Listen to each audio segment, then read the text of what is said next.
Here at Cheers, we obviously care about smarter, healthier drinking, and so we give all kinds of smarter drinking hacks so that you can still drink alcohol but do it in a healthier and smarter way.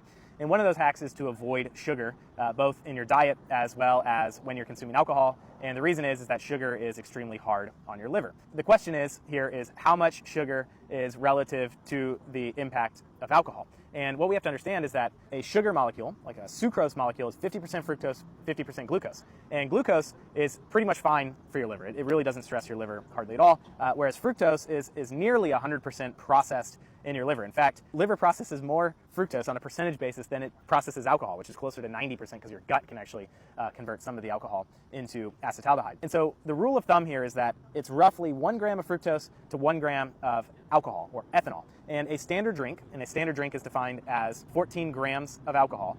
So a standard drink is typically 5% 12-ounce beer, a 5-ounce pour of a 12% ABV wine, or a 1.5-ounce pour of a 40% ABV spirit. That all has 14 grams of alcohol. That would be the equivalent of 28 grams of table sugar, which would yield 14 grams of fructose. Now, obviously, there's other sugars out there called high fructose corn syrup, which just changes the ratio of glucose to fructose. So a high fructose corn syrup, HFCS 65, for example, is 65% fructose, 35% glucose.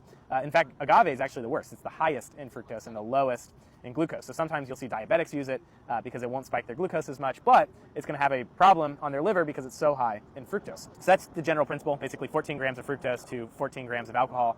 Both of those are going to form the same level of liver fat. So if you can, avoid sugar as much as you can, especially avoid sugar when you're consuming alcohol because you don't want to create a double up effect. You don't want to be having a bunch of margaritas and sweets and all kinds of things and having all this sugar at the exact same time that your liver's trying to process a bunch of alcohol.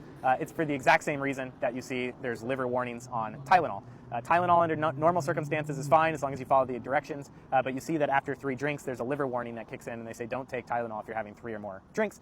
I believe the same rules should be applied for sugar, where you want one or the other, but ideally not both. Definitely don't be having a bunch of both in the same session. If you're looking to feel better the day after drinking and just be a smarter drinker, well, then what you can do is drink less. That's obviously always good advice. And then use Cheers Restore.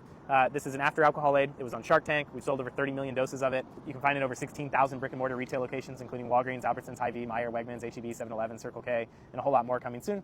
And you just take 3 capsules after your last alcoholic beverage or before going to bed to support your liver and help you feel better the next day. And we have plenty of other videos explaining how it works at a very high level. It won't do anything for hydration, but dehydration only causes dehydration effects, whereas this reduces something called GABA rebound and acetaldehyde exposure, which are the main reasons that you feel bad after drinking. We would say this is probably 70 to 80% of the reason you feel bad the day after drinking, and then dehydration is that remaining 20%. So cheers.